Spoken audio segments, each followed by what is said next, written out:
ขนมจีนเลยทุกคนน้ำยาปลาทูทุกคนชิบแซ่ทุกคนหอมทุกคนกำลังตักใส่จานป่วยชิบแซ่ทุกคน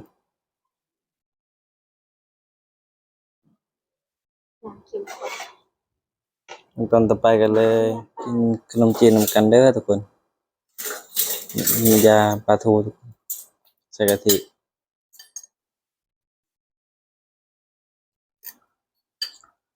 แช่นำกันเด้อทุกคนเบิ่งตอนต่อไปกันเลยกับสบายดีสวัสดีพบกับรายการชาแนลขนมจีนนำกันเด้อทุกคนขนมจีนน้ำยากะทิกับปลาทูทุกคนกะทิกับปลาทูชิบแซ่มันเย็นลงมือกันเลยนะเต็มถ้วยทุกคนกับปุ้งใหญ่นะผักก็อย่าลุม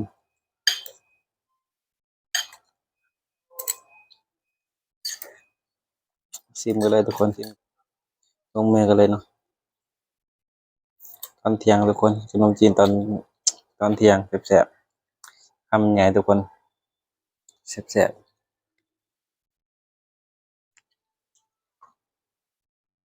เย็นวันนะๆ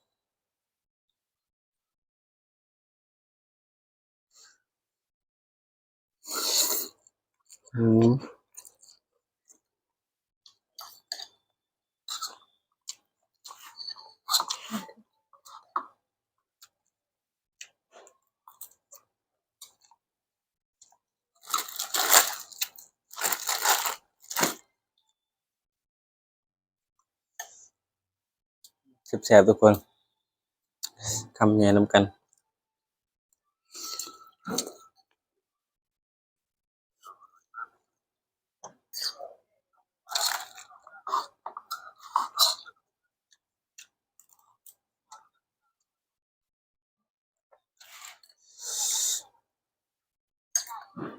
ซิมติดไก่ก็ทุกคน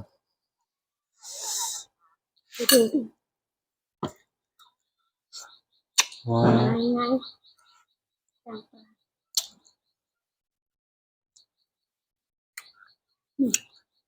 กินลง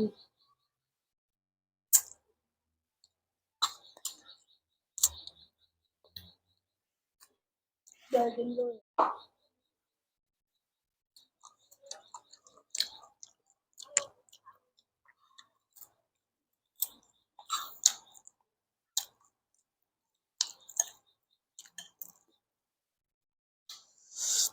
แซ่บๆทุกคนคำใหญ่นำกันพอได้เบิ่งก็ฝากกดไลค์กดแชร์กันด้วยทุกคนให้เป็นกำลังใจเฮ็ดคลิปต่อไปทุกคนเนาะแซ่บๆทุกคน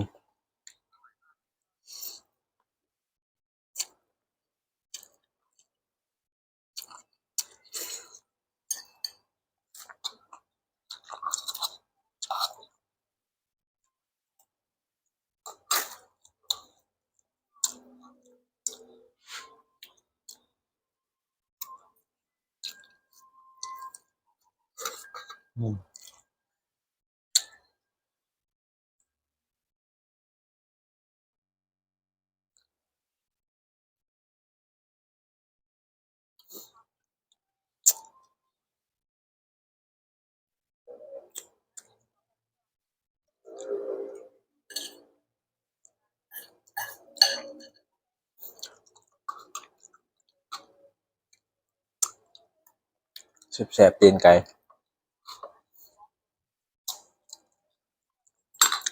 ต้มเปื่อย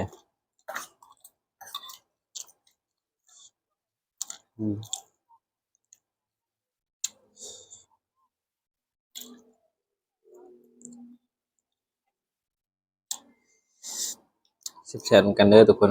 คำใหญ่นำกัน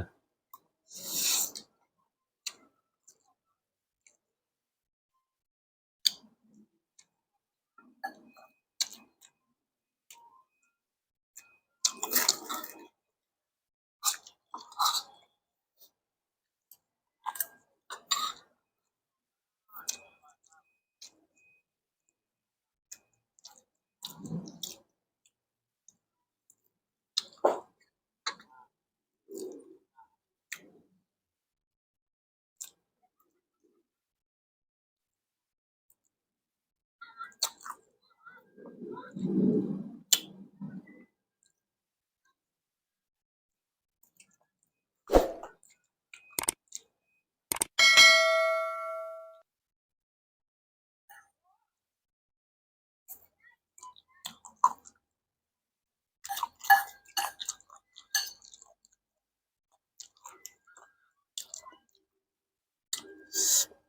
ียบๆคำแนะนำกันได้ทุกคนขนมจีนทุกคน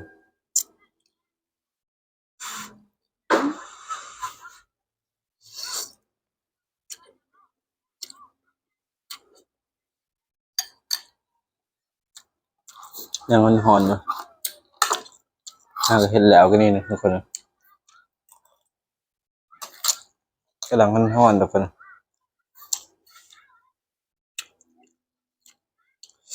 แซ่บๆทุกคนอร่อย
หอนทุกคน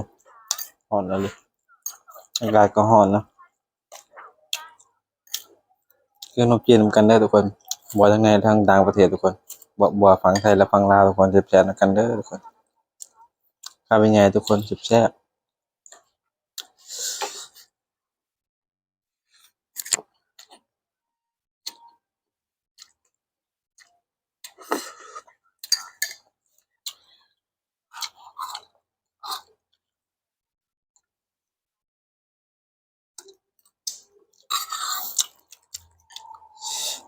หอนๆทุกคน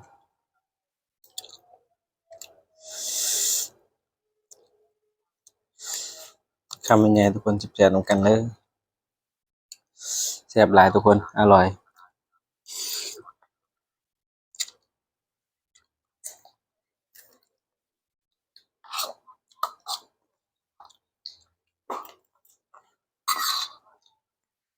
อืมเว้ย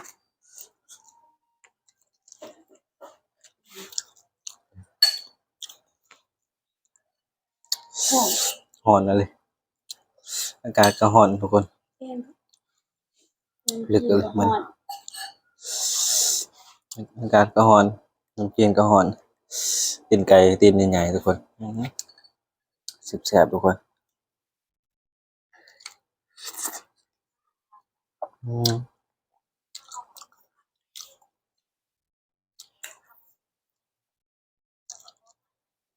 และอยู่แต่มันห้อน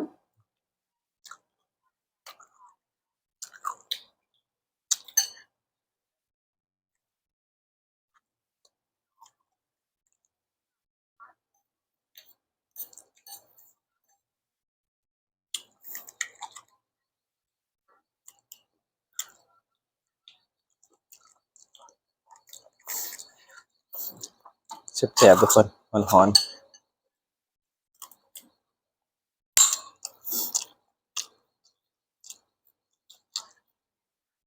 โอ้ยแซ่บๆทุกคนทำไงนำกันเด้อ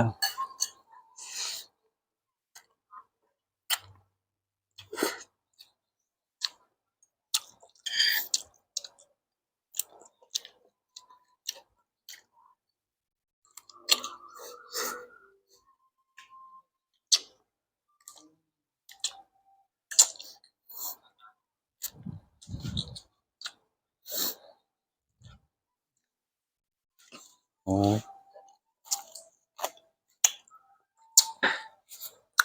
แซ่บหลาย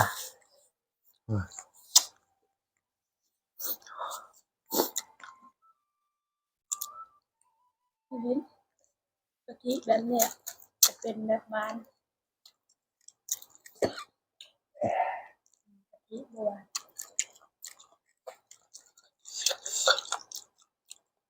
เสียบหลายทุกคนทำยังไงนำกันเด้อทุกคน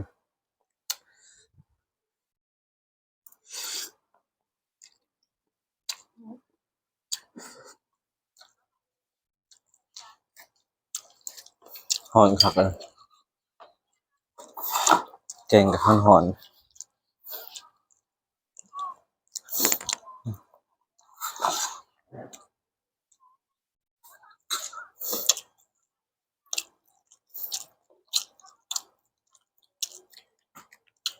เสียบๆนำกันเด้อทุกคน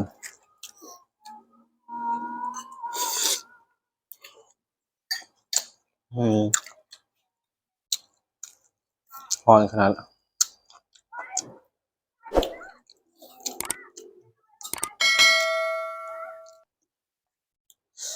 ขอตัวลาไปก่อนทุกคนเจอกันคลิปหน้าสบายดีสวัสดีทุกคนบ๊ายบาย